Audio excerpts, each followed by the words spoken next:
telas-telas ng taon dito. Ako lang nagising ng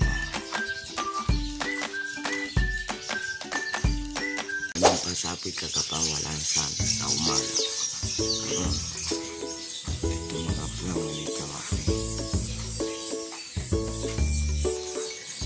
Mumpa kapawalan sa umaga sa Kapika. And then sa Spanish kanong angkol LDS kanublado kapawalan sa mga plano ni aking lolo.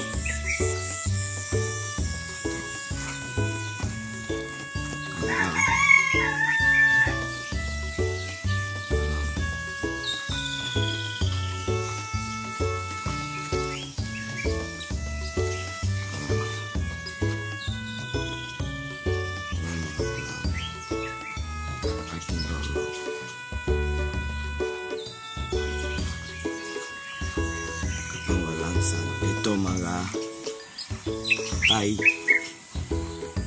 54 ito na ang kuninan namin para sa sun walang sun. Ito na ang kuninan chicken.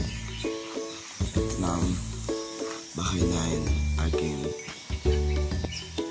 lolo. Ito apartamento na aking tito. Ito na ang apartamento ni aking nanay.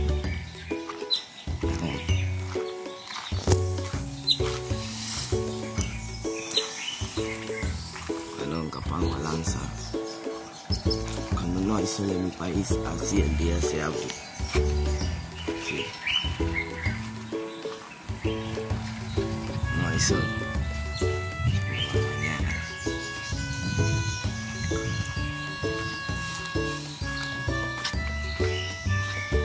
Sí, ahora son las 6:23 y no hay sol.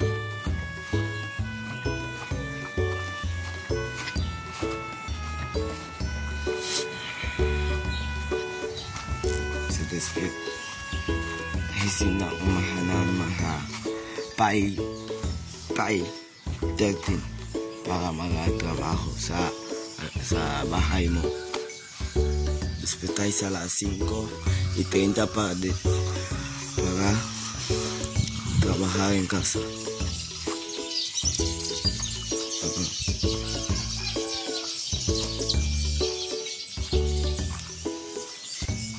Tingnan mo mga chicken doon. Mga chicken.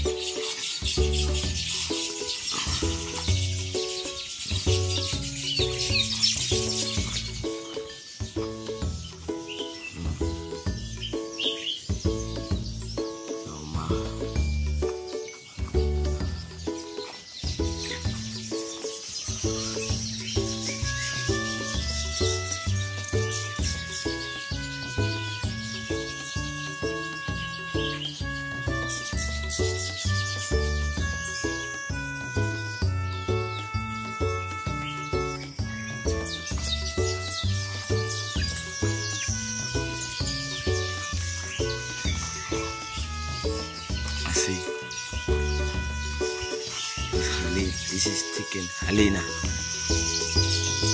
The boy is Galio. Senang banget nih itu. Senang banget itu.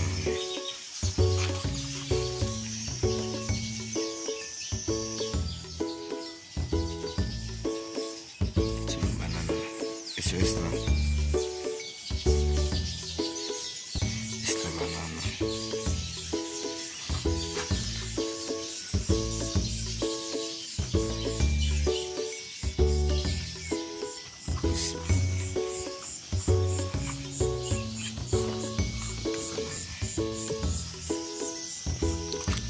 This is para sa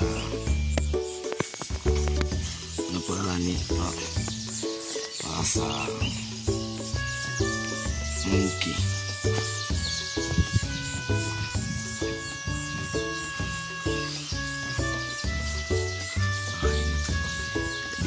terasa. Aquí terasa.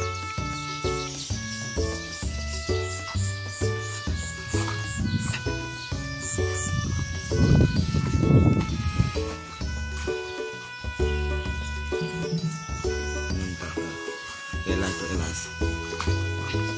Tahun dito. Ako lang. Nagising na umaga.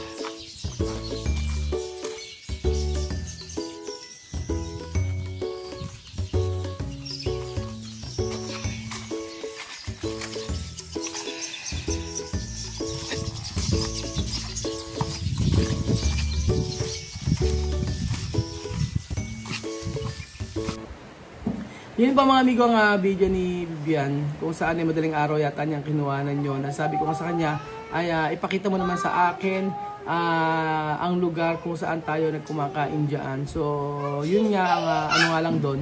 Ang nakikita ko doon ay parang sa kung nag-enjoy ba sila o hindi. Sabi ko i-enjoy nila ang buhay nila doon at pagkatapos yung project na dapat tapusin doon aayusin. At project po na yun mga amigo yung Casa Pilipina. Na kapag natapos po yun ay nakadepende rin sa akin kung babalik pa sila. Opo, kung babalik, kung ako daw po magdidesisyon. Ang sabi nila. Pero kung sila gusto po nila mga amigo.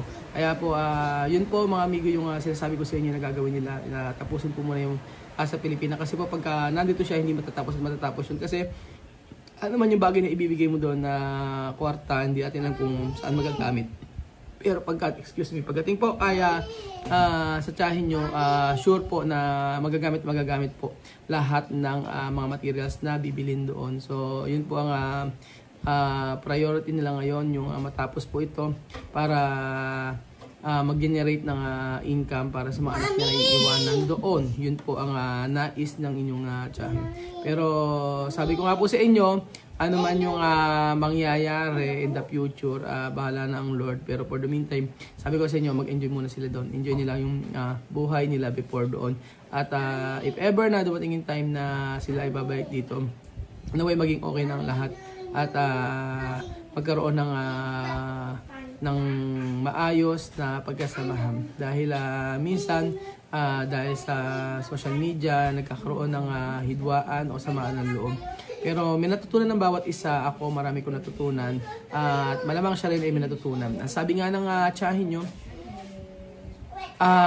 makikita mo ang mararamdaman mo ang halaga ng bawat isa o ng isang tao kapag siya ay nawala at lumayo. So, bawat isa, sabi niya, direkta niya sinabi sa kay Ate Lulu na yung kawalan at yung pagkakawalan ng kaibigan yun na parang nawala sa kanya. So ngayon na-experience niya ngayon kung paano mag-vlog, ano kahirap mag-content at paano kasi siya akala niya kapag ako ay nag-content ng video yun na yun, hindi niya alam na iniisip tayo ng content everyday para hindi pagsawaan ng tao at manood pa rin sa atin. Yun naman especially po yung mga nangyayari sa atin. Oo, daily life natin dito sa Pilipinas. Pero syempre, dapat gumawa rin tayo ng ibang mga content na makapagpapasaya sa inyo. So, yun po siguro. At yung araw-araw na nagko-content ang inyong tiyahin, ay totoo yan, mahirap po talaga. Totoo lang, mahirap. At sabi ko nga, wag na siyang masyadong mag-effort. Pero ngayon, nararanasan niya kung paano ang mag-content talaga. O gumawa talaga ng videos na sila talaga at hindi ko inuutusan at hindi ko sinasabi na gawin nila ito. O ang sabi ko sa kanya, kung ano pamumuhay dyan, magluto ka, kumain, ganyan lang. Hindi mo kailangan magpapiesta, hindi mo kailangan ikaw ay lumibot o gumala. Ang mahalaga ay nakikita lang yung ginagawa niya dyan araw-araw. So yun po mga amigo. Sa huli, kung may panghihinayang man siya na bumalik, maghinayang man siya na umalis dito, siya man ay nanghihinayang, in the future siguro makikita natin yung benefits na or yung advantages ng pagsiseparate ng halandas ng panandalian. So yun po mga amigo, salamat po at God bless po.